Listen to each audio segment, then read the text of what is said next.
ফোনটা দাও, সাংবাদ যাও।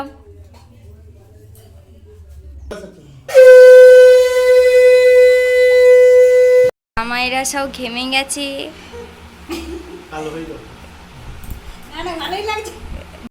হ্যালো এভরিওয়ান, ওয়েলকাম টু আর পাপিয়ার ব্লগ। তোমাদের সবাইকে জানাই আমার চ্যানেলে আরও একবার স্বাগত। চলে এলাম একটা মিষ্টি আর সুন্দর ভিডিও নিয়ে। আজকের ভিডিওটা কিসের নিয়ে তোমরা নিশ্চয়ই থাম্বনেল থেকে বুঝতে পেরে গেছো। তো স্পেশালি আজকে ছিল জামাই ষষ্ঠী, বুঝতেই পারছো। আর সকালটা খুব মিষ্টি লাগছে, আর আমি সকাল সকাল বসে গেছি একটা জুস নিয়ে, বেদানার জুস নিয়ে। আসলে বুঝতে পারছি না এটা বেদানার জুস কি পেঁয়াজের জুস।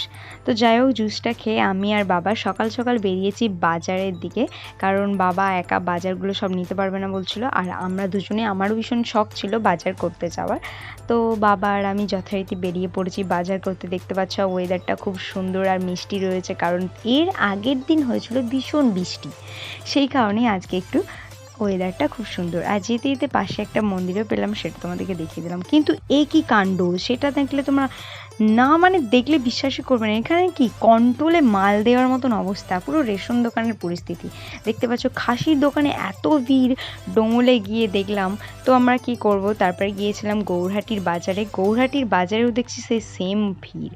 তো কি আর করা যাবে, এরকম ভিড় দেখে তারপর তো ভাবলাম প্রথমে খাসি তো আর কেনা যাবেই না, কারণ আজকে সকল জামাইকে না খেয়ে উপোস থাকতে হবে।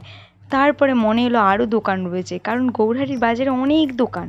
তো বাবা খাসি মাংস অনেক রোদে কিনেছে, আমি সমস্ত ফল জুস যা যা কেনার ছিল সব কিনে নিয়েছি। আর এখানে আমার পিসমশাই চলে এসেছে, সেই কারণে আমি মাজাটা বের করিয়ে দিয়ে দিলাম। তারপর সমস্ত ফ্রুট আমি রেডি করে দিয়েছি, দেখতে পাচ্ছ সেখানে সাজিয়েও দিয়েছি। আর স্পেশালি আজকে জামাই ষষ্ঠীর জন্য মা একটা কি বানিয়েছিল, তো দই টই দিয়ে চিঁড়ে দিয়ে কি একটা হয় আমি জানি না, তো সেটাই দিয়েছে। স্পেশালি ওটা জামাই দিকে খেতে হয়।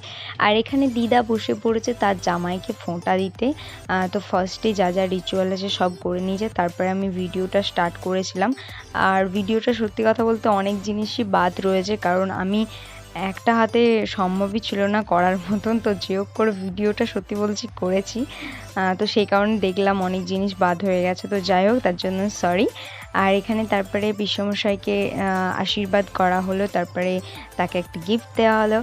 আর বুঝতেই পারছো কি পরিস্থিতি, একদম গরমে একদম অবস্থা খারাপ। আর এখানে উনুন তো নেমেই গেছে।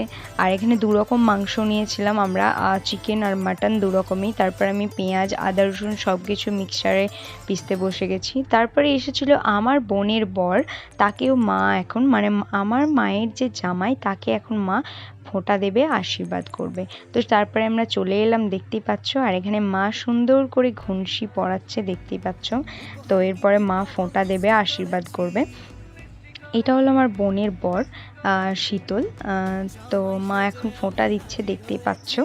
জামাই ষষ্ঠীর দিন ভীষণই গরম ছিল। আর এই কয়েকদিন সত্যি বলছি ভীষণ ভীষণ অসম্ভব গরম ছিল, মানুষজন একদম মানে মরে যাবার মতন অবস্থা। সত্যি বলছি এত গরমে মানে সবারই অবস্থা খারাপ। তো যাই হোক, এরপরে সব খাওয়া দাওয়ার পর্ব চলছে। আর আমাদের বাড়িতে কি কি মেনু হয়েছিল সেটা তোমাদের সাথে একবার শেয়ার করি, চলো। প্রথমে আমি স্যালাডগুলো কেটে নিয়েছি, দেখতে পাচ্ছ। আর পায়েস রান্না হয়েছিল, অনেক কিছুই হয়েছিল, তার মধ্যে কিছু কিছু জিনিস এখানে বাদও পড়ে গেছে যেটা আমার ক্যাপচারে নেই। তো এখানে মাটন দেখতে পাচ্ছ, আর ভাত, চচ্চড়ি হয়েছে, লেবু, পটল ভাজা, আলু ভাজা, স্যালাড দেখলে প্রথমে, তারপরে চিকেন আর মাটন দুটোই ছিল। তারপরে আমরা খাওয়া দাওয়া করে বেরিয়ে পড়েছিলাম মামা বাড়ির দিকে, কারণ মামা বাড়িতে সত্যি কথা বলতে একটা খুবই দুঃখজনক ব্যাপার, আমার দিদিমা মারা গিয়েছিল। তো সেই কারণে মা যায়নি, তো আমি আর বাবাই গিয়েছিলাম মামা বাড়ি দুজনে মিলে। অনেক রিকোয়েস্ট করছিল মামারা আসার জন্য মামা বাড়ি, সেই কারণে আমরা বেরিয়ে পড়েছিলাম বিকেল বিকেল করে মামা বাড়ি। তো দেখতে পাচ্ছ খুব সুন্দর সবুজ পৃথিবী, আমাদের গ্রামীণ পরিবেশটা খুব সুন্দর, একদম মাঠের ধারে।